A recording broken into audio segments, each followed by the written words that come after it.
Welcome to Live Daf, your online Daf Yomi Shir.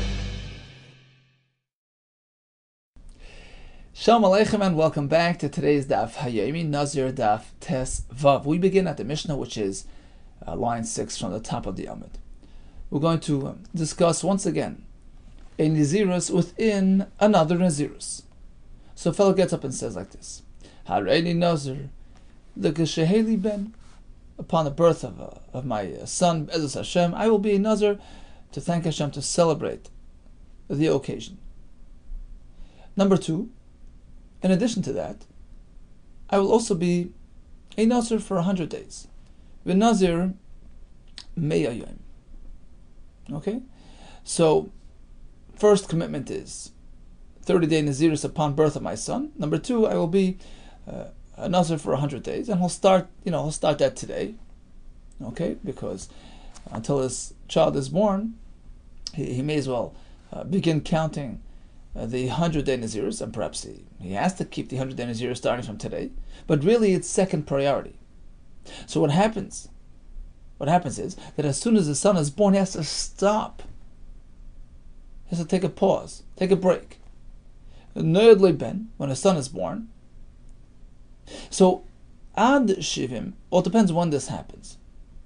Because, as Tosfos explains, if the 30-day Nazirus upon his son's birth is fully enveloped, is fully, overlapped within the longer Nazirus, then it can be absorbed within, and he doesn't have to count it separately.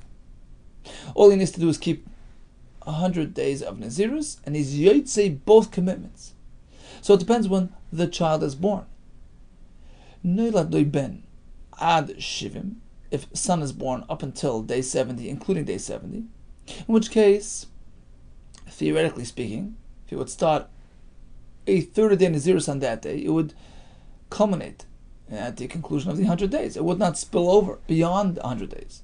So it's fully absorbed within that 100-day period, lo yifsid klum, in which case he loses nothing. He just keeps on counting until he gets to 100, and he can check off both boxes. I have done the 100-day Nazirus, I have done the 30-day Nazirus. But if it spills beyond the 100, la'achar shivim, son is born on day 71, 72, 73, 75, in which case, theoretically, if I start counting 30 days for the son, it spills over and extends past 100. It goes all the way to 105. We cannot apply the same halacha. We have to keep it separate. They identify as two separate, independent commitments, in which case, Seiser Shivim have to cut short, have to stop, have to put a pause on the long Nazirus. We call it, Shivim, the long Nazirus. Move over and keep 30-day Nazirus for my son, and then go back. And as Tosfos explains, there's another sort of hidden question that we're trying to answer.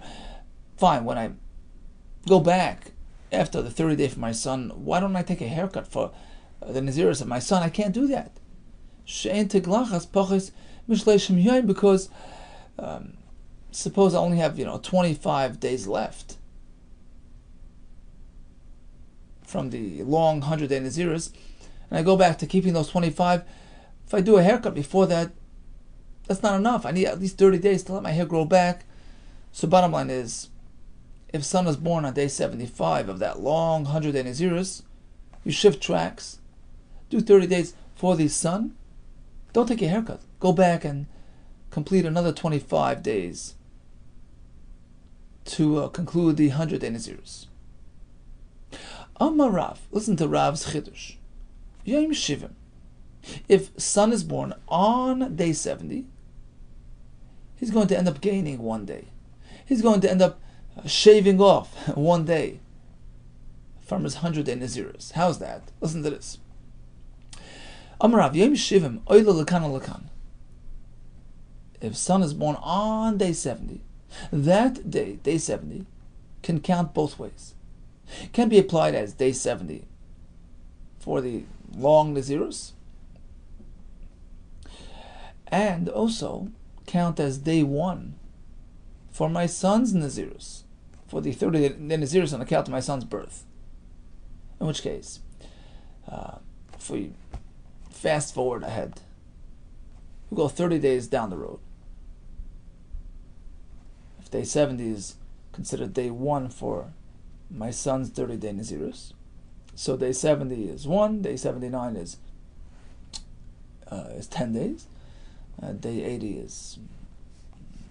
begins 11, 89 is 20, 90 is 21, 99 is 30. So day 99 of this long count is considered day 30 of the small Nazirus, in which case I can shave my hair the following day, because typically you wait, as we learned in the Masechta, we wait until day 31, just in case a guy might undertake to do 30 full days, right? So we don't want to do miktzah sayim kikuli, we don't want to say, part of day 30 it counts as though he kept a full day, which is really something we should do. Miktzah sayim kikuli, once you enter day 30, you have experienced day 30, that's enough. You can already take your haircut, but just in case a person does say, I'm committing to do full 30 days, in which case he has to wait until the end of day 30. It's Gzeira the Rabbanan, we wait until day 31. But here it's different, says Rav. Here it's totally different. Over here, you can go and cut your hair on day 100. Typically, wait till day 101. Here we can do it on day 100. You know why? Because day 100 counts as day 31 of that short Nazirus, which began on day 70. So since you can shave your hair in honor of the conclusion of that short Nazirus, once you can do it for that, we don't hold you back. You don't have to wait another day because of the Gzeira the Rabbanan. If there's a mitzvah to cut your hair today for the short Nazirus, you can cut it even though it's not really, you haven't really achieved a full 100. Even though it's just day 100, not day 101, it's okay. So again, typically, even a 30-day Nazirus, you have to wait an extra day. You have to wait until 30 days are fully done, until 31 to cut your hair. Same thing with a 100-day Nazirus. You have to wait until day 101. Here, when child is born on day 70, day 70 counts as day 70 for the long Nazirus, but also counts as day 1 of the shorter Nazirus, in which case, if you're 30 days ahead, lands you on day 99 of the long Nazirus, and day 100 of the long Nazirus is already day 31. For that short Nazirus, cut your hair. So the Chiddush of Rav is, you can take any given day, in this case it's day 70, and apply it in both directions. It counts as day 70 for that long Nazirus, that ongoing Nazirus, which had already begun 70 days ago. So the first part of that day counts as day 70 for that calculation. The second part of that day, upon the child's birth, that second part of that day counts as day 1 for the the new calculation going forward. That's a chiddush. You can split a day into 2. So even though you're already on a track, yesterday was day 69, day before 68, and today is day 70 of that system, you can split the day into 2 and shift gears. Part 2 of this day counts as day 1 for the upcoming Nazirus, in which case at the end of the whole system you got a 1-day discount. You can cut your hair on day 100 instead of day 101. Tanan, let's go back to the Mishnah and ask a kasha on Rav. What does it say in the Mishnah? Nerdly, his child was born. Ad shivim le'yifsid klum.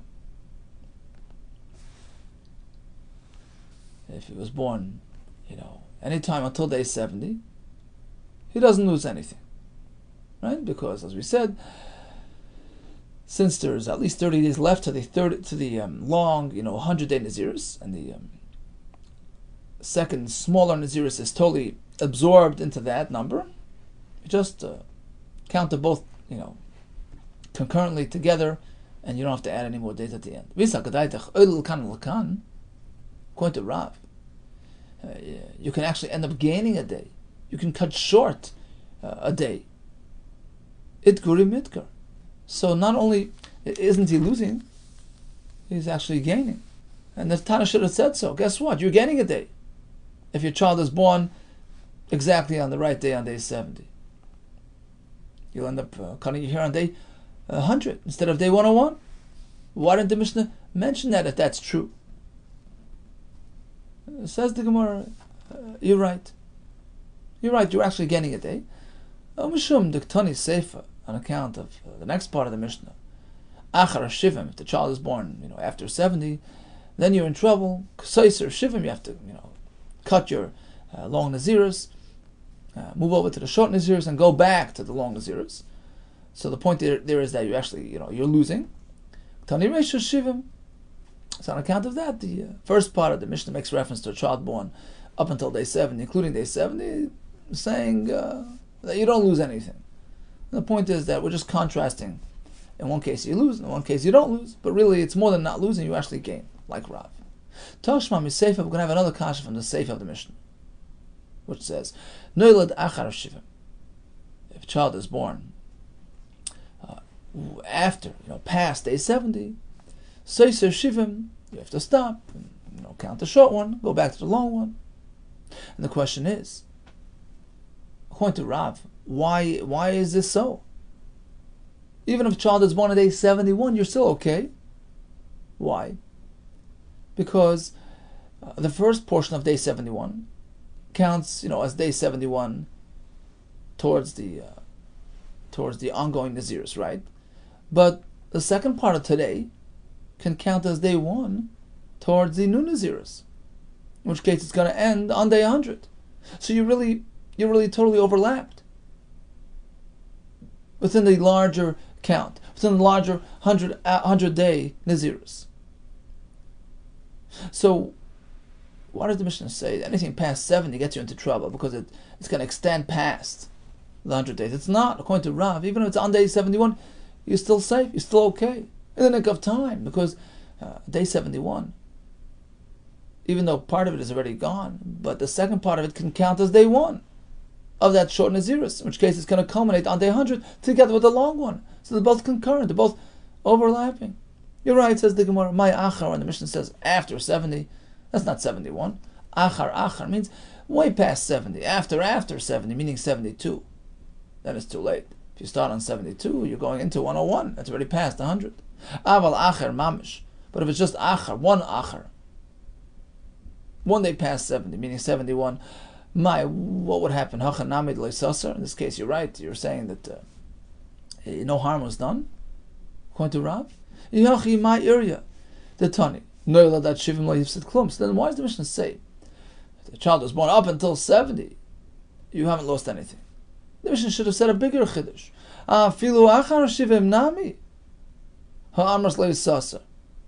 Even after 70, even the child was born on 71, you're not losing anything. So it's pretty clear from the Mishnah that when it says after 70, you end up losing, it means literally after 70. Born on 71, you're already in trouble. Apparently we don't hold like Rav. Rather, once you hit 71, that day counts as day 71 to the past, Naziris, for the ongoing long Naziris, and it cannot be redirected and counted as day 1 for the new Naziris. And that's in disagreement of Rav. V'chein masnisin l'Rav shmamino. In fact, you can bring a Rav from the Mishnah, not like Rav. That's a kasha on Rav. So the question is, where did Rav get this idea? V'Rav kiman arma l'shmaite.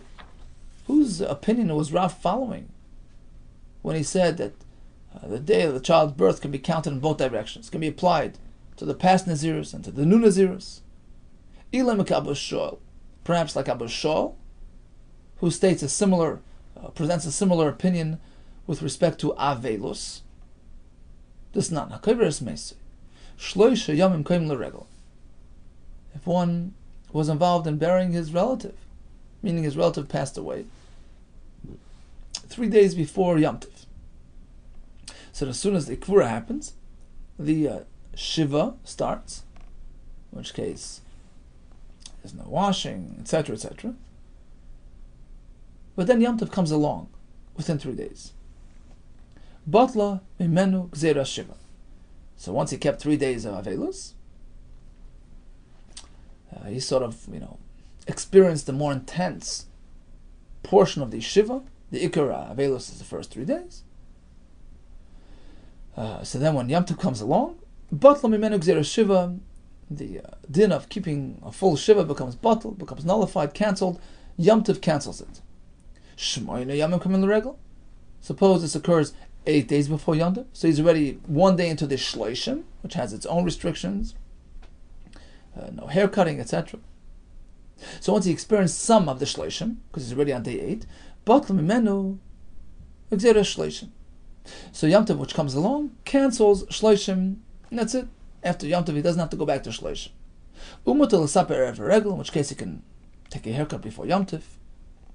He might see Erev Regel, but if he didn't take advantage of this halacha, he didn't shear his hair Erev Yom Tov, Asur L'Saper Achar Regel. Since he didn't take advantage of this heter, the point is for Kavod Yom Tov, he didn't tap into it. After Yom Tov, it all comes back. He has to keep the shloshim. Abba Shaul Aimer, no, I disagree on 2 accounts. First of all, it's not dependent upon his behavior. Even if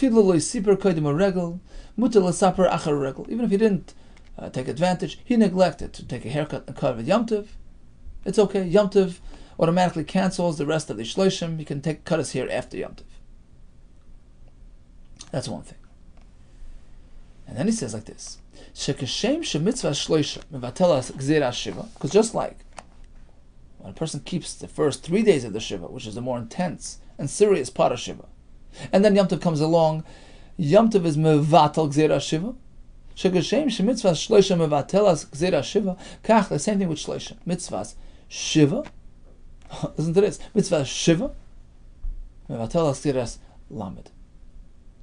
As long as he kept Shiva, not Shmoina, Shiva, 7 days of the first Yemei Avelis, and then comes along the Yom Tov, the Gzera Shloshim becomes batal.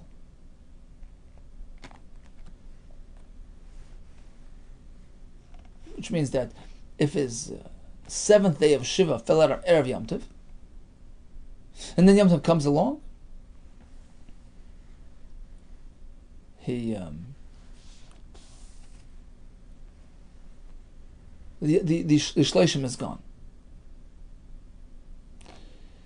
which pretty much indicates to us that according to Abba Shaul, this day, Erev Yom Tov, which is day 7 of the Shiva, is considered, on the one hand, it's considered day 7 of his Shiva. It's identified as part of the Shiva.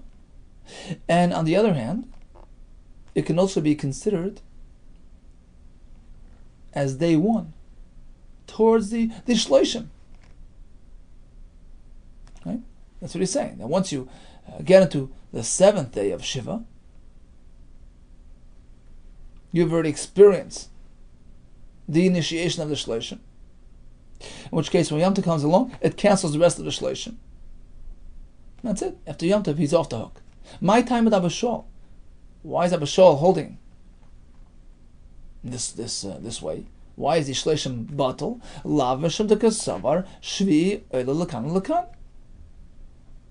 Apparently, day 7 of the Shiva period can be counted in both directions. The first part of the Erev Yom Tov counts as day 7 of the Shiva. The second part of the Erev Yom Tov can be counted towards the shloshim coming up. So we find this concept in Abba Shaul. 1 day, the same day, can have 2 identities.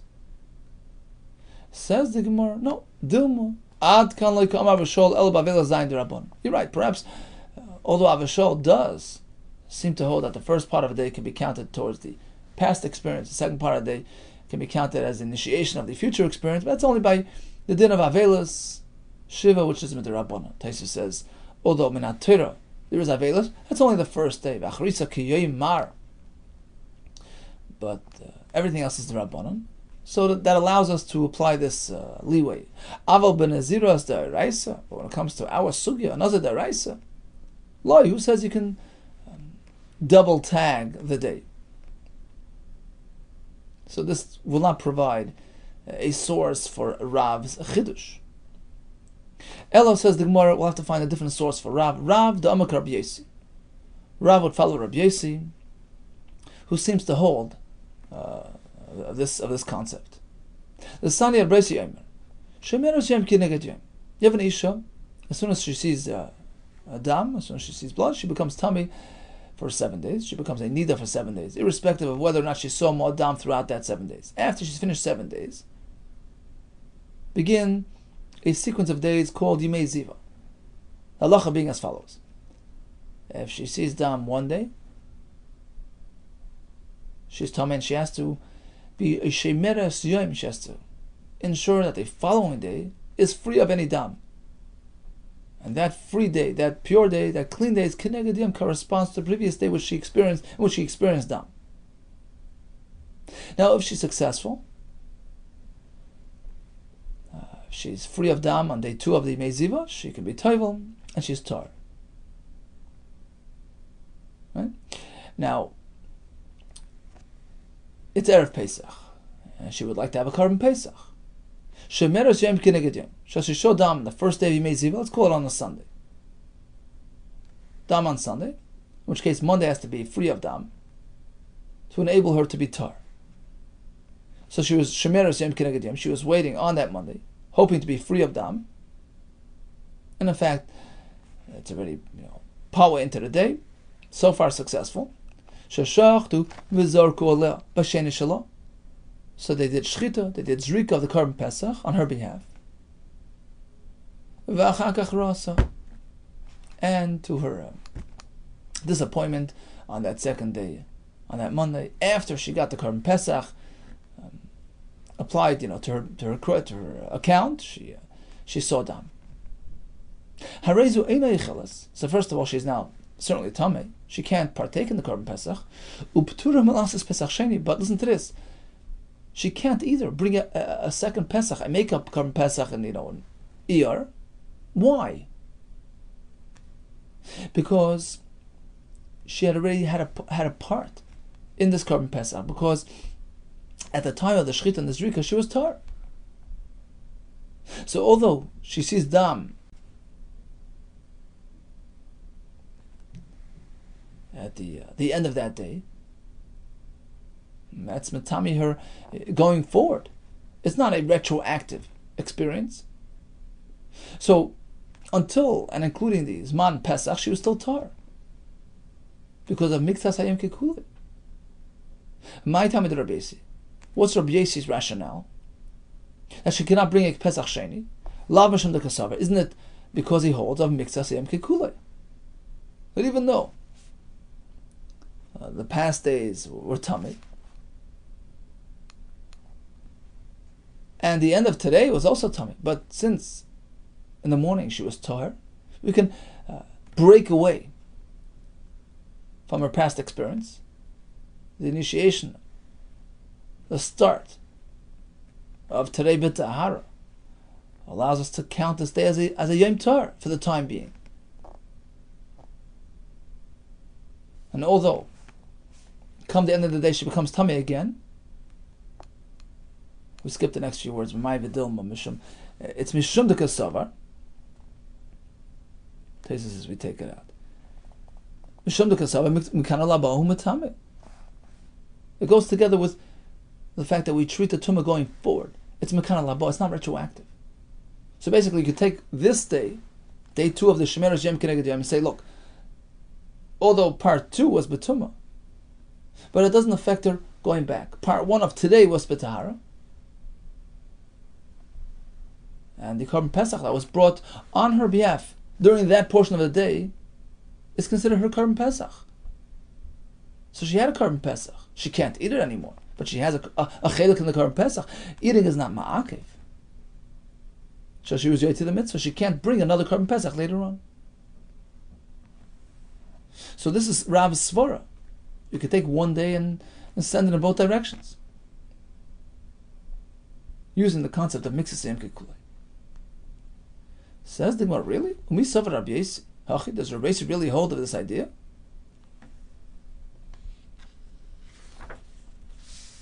That when one is tummy, it's a tumah going forward, it's not retroactive. V'atanya, listen to this price. Rabbi Yesi Omer, Zav bal shtei riyos. Now we're going over to a man, a Zav, who had an emission of tumah. and he experienced it twice. In which case, he must watch himself the next 7 days, bitahara, ensure that he's free of any tumah. Sheshachtav zarku olav b'shvi. Shaloi. It's his 7th day. He's not yet out of the woods, but he's on track. He's doing fine. It's already his 7th clean day. The same thing with the Isha, like we said before, she's awaiting Tahara. And so far, so good. The day is so far clean. In which case they brought a Pesach for her. After which, suddenly, the tables turned. They saw the Tumah on that same day. Even though you're meant to know that anything they sat on or lied on, during that day, any couch, any chair, becomes tummy, because the tumah that happened now affects them retroactively. It is a day of tumah. Even something which they touched in the morning, it becomes tummy. So the whole day is considered a Yom Tumah, still in P'turim Melasas Pesach Sheni. You should know, they can't bring a Pesach Sheni. But the bottom line is, it's clear that even Rabbi Yossi holds a Tumah which occurs 3 o'clock in the afternoon is not considered a Tumah going forward only. It's Metamel Mafreya. The whole day becomes Tumah. It's as though they were Tumah from the morning. That's a stira to Rabbi Yossi before. Says the Gemara, Maila Mafreya Midrabanan. Minat Torah, it's only going forward, it's only Midrabanan. We want to avoid, any confusion, and we say, what, the whole day is Tameh. In fact, I'll prove that it is only Midrabanan. But Midaraisa, these people are considered Tameh until they actually see the Tumah in the afternoon. I'll prove it to you. Because if you'll disagree, you'll say that it's Minat Torah, Tameh from the morning. Well, then the other halacha won't work. Amai P'turim Melasas Pesach Sheni. Why does Rabbi Yossi say that there's no need to bring another Pesach Sheni, another Pesach? Well, if I saw in the afternoon, I became tummy retroactively from the morning, I was never eligible for a carbon Pesach. The answer is you were. Because Minat Torah, you're Torah until you see again. Says the Gemara, it isn't necessarily a proof, because you can learn Rabbi Yossi slightly differently. You can say Lo'elam Emelach Tumah D'Oraisa. You can say Minat Torah. You are Metame from the morning. You are Metame retroactively. Why then am I included in the carbon Pesach? Why then am I not obligated to bring another Pesach later on? The answer is because it's something called Tumas Tzohoim. We learned this in Mesachas Pesachim. It's a halacha Meshmei Sinai, a tumah which was totally unknown at the time. Doesn't affect a person regarding carbon Pesach. Tzohoim de ziva hitiru. Over here it's a similar case.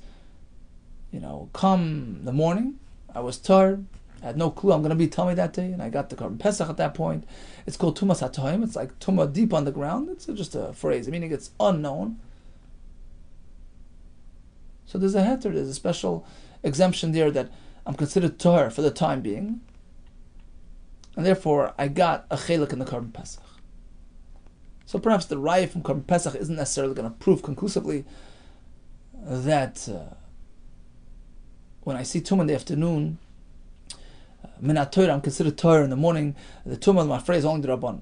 The proof was from the fact that I can have a chelik in the Korban Pesach in the morning. Well, perhaps there's a special reason for that because Tumas HaTohim. But says the Gemara of Af Rabbi Yesha Saval Marfreim the Rabban. Truth is that even Rabbi Yesha as well holds that, according to Rabbi Yossi, a Tumah experienced midway through a day is only going to affect you going forward and not backwards. The Tumah of my phrase only the Rabban. The son Rabbi Yossi Harayim Zoiv B'Shvi Ishaloi. A person's a Zav, he's counting his 7 clean days, and on the 7th he sees Tumah. Soiser Eshalafonov. Halacha is, it cancels everything that he counted up until then. The halacha is that those 7 days have to be free and clean, consecutive days. So once he messes up on day 7, everything becomes bottled. He has to start from scratch. Rabbi Yechon says, what do you mean? It only cancels that day. Day 7 has to be made up. And the Gemara asks, Manavshach, where are you coming from? It's either all or nothing. In Sasar, if a mishap which occurs on day 7 has the ability to cancel, Kulu Sasar, it should cancel all 7 days and start from scratch. Eloi Sasar, if something happens on day 7, does not interfere, then it shouldn't cancel even 1 day. Rather, Rabbi Yehuda meant to say, you're right. It doesn't cancel even the day of the Riyah. Even day 7 is safe. You know why? Miktas Yom Kikula, because he has already experienced part of that day B'Tahara. He only saw the Ziva 3 o'clock in the afternoon. The portion of that day which was B'Tahara counts like a full day. And he's already out of his woods, he's already done his 7 days. V'amalei, and Rabbi Isha tells Rabbi Yehuda, guess what? You're not on your own. Rabbi Yossi kai kavasach. Rabbi Yossi the Tana is exactly as you say. You and him are on the same track. The Amar Mekan Ulaba Metami. Rabbi Yossi as well holds. In the case of the Zav, who had the Korban Pesach brought on his behalf, and then he saw the Tumah. Rabbi Yossi says he's parted from Pesach Sheni because it was credited to his account. The Amar Mekan Ulaba Metami, because his Tumah only counts going forward and doesn't affect the Korban Pesach which was brought on his behalf in the morning. That's exactly as you are saying, Rabbi Yechanan, that anything happening during the day does not affect the first part of the day. Says the Gemara, what do you mean? For Rabbi Yossi Lafrei Yehuda Amar. Didn't Rabbi Yossi himself tell us a minute ago that when this happens, you mitame mishkav v'moishav l'mafrei, I'm going back. Anything that happened on that day is tamei. For Rabbi Yossi Lafrei Yehuda Amar. Oh, apparently, the fact that Rabbi Yossi considered Rabbi Yossi to be following Rabbi Yechanan's rationale, that mixes Yom Kikulei, this indicates that he held.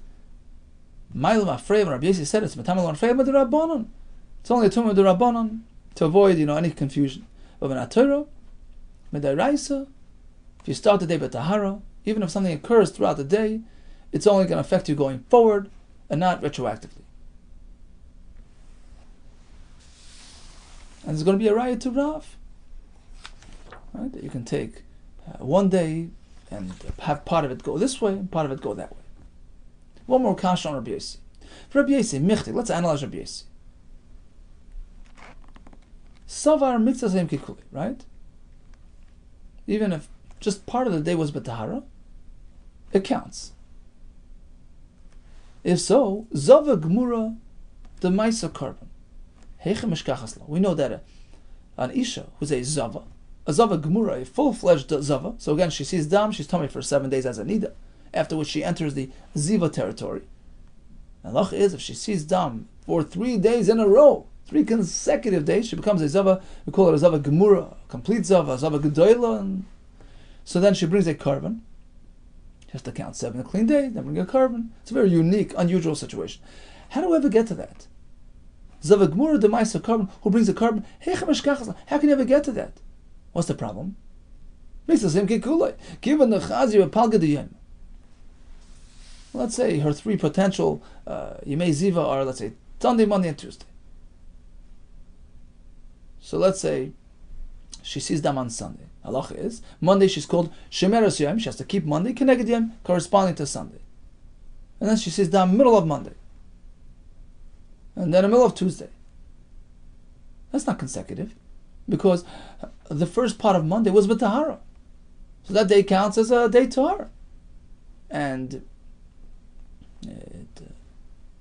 it's not considered 3 consecutive days, because you intersected with a mixas yom kikulei, which counts like a day of tahara.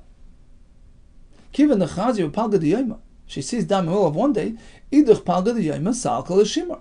The first part of that day, Idach Palga Diyam means the other half, meaning the first part of that day until the Dam, Salakal Shimar, is considered a clean day, which sort of erases her record. You start fresh. You can never get 3 consecutive days of Ziva.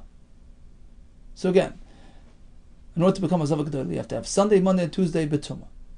She sees Sunday. Okay. Now she goes into Monday. First part of Monday is clean. So even if there's dam coming soon, that portion, that part of Monday is salakal shimur, counts as a day of shimur. It's a clean day, and sort of cuts the system right there. And separates Sunday from Monday. It's not 3 consecutive days. Says the Gemara, okay, Iboy Sema, one teretz can be the Shafat Lasat Lasa Yemi Badadadi. She had dam going 3 straight days without interruption. So you never have any a portion, even a chelak of a day b'tahara. Iboy Sema, another pshat would be the Chaziyat Lasa Yemi Samach Lishkes Achama.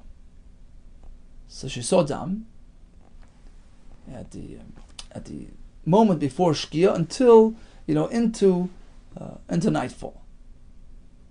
The lehavi shahus, there isn't a moment, there isn't an opportunity, there isn't time at the beginning of any day b'tahara, because she ran straight into the next day b'tumah. So you don't have an initiation of a yom tahara, the salkol minyana, which can be counted as a mixas sem kikuloi, as a day of tahara, because basically she's ending and starting days b'tumah. So even, let's say, in the middle of the day she's tar, mixas sem kikuloi only works if you start the day in a certain manner, or you end the day in a certain manner. But if you start and end the day b'tumah, because every nightfall was b'tumah into the next day, so you ended the day b'tumah, you started the next day b'tumah, and something happened the next time. You ended that day b'tumah, you started the next day b'tumah. So you never have an opportunity for mixas sem kikuloi, where you've experienced tahara at the beginning or the end of a day. It's all enwrapped in tumah and considered 3 consecutive yemei tumah, which makes her a zava gedola. Hadran Allah chareni Nazir. Okay, let's do a brief recap. We had a Mishnah where a fellow commits to being a regular Nazir upon birth of his son, plus I want to be in extra long, extended 100-day Nazir. He starts counting those 100 days. If son is born within 70 and is enveloped in the larger number, he just keeps on going and counts the last portion of his 100 days for both commitments. But if his son is born past day 70, so it's sort of going to stick out, it's not enveloped, it's not overlapped, he has to stop, go to the sons, and come back to his own and finish his 100 days. Rav had a chiddush that you can take one day and have the first part of it count for one thing, second part count for something else. And now Mishnah, we didn't seem to see that. Rather, the Gemara found a shita, Rabbi Yesi, who holds likewise by Tumah, you can take one part of a day and consider it tar, the other part tamei, and that would be Rav's source. All the best to you and Hatzlacha Rabbah.